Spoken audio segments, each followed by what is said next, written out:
Agora, gente, ok, a gente tem que tratar os fatos sociais como coisas, tudo bem.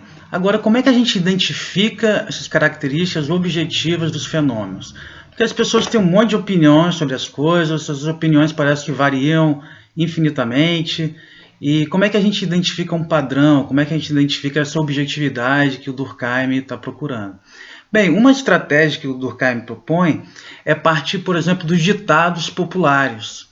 Por que os ditados populares? Porque os ditados, eles geralmente são frases prontas que dentro de uma sociedade são conhecidas por todos e carregam uma série de valores, né? Então, por exemplo, no exemplo que eu dei aí na nossa plataforma, quando eu digo, por exemplo, que Deus ajuda quem cedo madruga, essa frase, ela sendo conhecida de todo mundo, né, em uma sociedade, ela atribui um certo significado, por exemplo, à disciplina pessoal. Ela valoriza a disciplina pessoal e ela também geralmente ela relaciona essa disciplina pessoal com um reconhecimento e benesses de Deus, né? Então Deus teoricamente ele ajudaria mais as pessoas se ter uma disciplina pessoal e além disso ela é usada também geralmente no contexto do mundo do trabalho, né? Dessa disciplina ligada ao mundo do trabalho.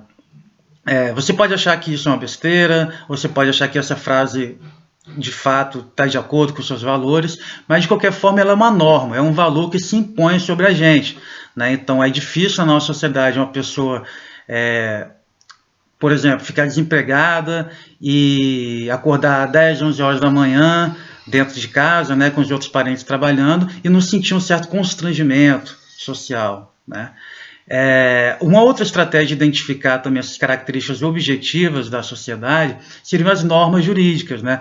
As normas jurídicas, elas variam também de sociedade para sociedade e elas tendem a mostrar, não necessariamente estão de acordo com os valores de uma mesma sociedade, porque às vezes a gente pode falar disso mais adiante, mas às vezes as regras de uma sociedade também não estão de acordo com os valores de uma sociedade, as regras oficiais, né, as leis e assim por diante. De qualquer forma, ela representa uma ideia cristalizada, uma ideia solidificada sobre um determinado fato social. Então, por exemplo, vamos pensar na legislação sobre o casamento. Até a década de 70, a legislação brasileira não reconhecia o divórcio. Hoje em dia, a legislação brasileira reconhece o divórcio. Então, quer dizer, estudando a legislação brasileira sobre o divórcio, você pode identificar uma série de características objetivas da nossa sociedade. Então, é um fato objetivo da nossa sociedade que as mulheres, por exemplo, ganharam mais direitos. Você pode porque antes da existência do casamento, gente, as mulheres elas eram dependentes dos maridos. Uma mulher casada, ela precisava, para assinar um cheque, para abrir uma conta, ela precisava da autorização do marido. Então você pode ser a favor ou contra, por exemplo, a conquista de direitos das mulheres. Mas ninguém vai negar que, estudando as normas jurídicas sobre o casamento no Brasil, as mulheres ganharam mais direitos depois da década de 70. Então, tanto os ditados populares quanto as normas jurídicas seriam, digamos assim, formas cristalizadas de ideias e de valores presentes numa sociedade. E seria uma boa estratégia para um sociólogo, um antropólogo que queira entender uma determinada sociedade.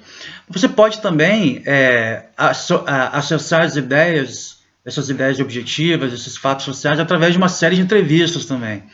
Então, por exemplo, aqui na Barra do Jucu, eu tive a experiência de entrevistar uma série de pescadores sobre as representações deles sobre o tempo, né? Como é que eles dividem o tempo? Então, eles dividem basicamente o tempo da pesca entre o tempo frio e o tempo quente. No tempo frio, geralmente, eles pescam de linha. No tempo quente, geralmente, eles fazem pesca de arrasto. E todo mundo concorda que no verão, tempo quente, né, os conflitos eles tendem a se acirrar porque tem mais peixe, tem mais gente pescando.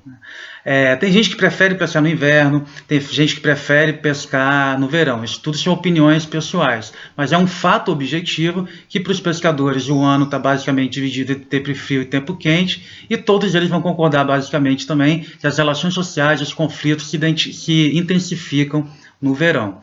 Então, sim, gente, é possível. Nesse emaranhado de opiniões pessoais e subjetivas, é possível sim identificar algumas características objetivas dos fenômenos sociais.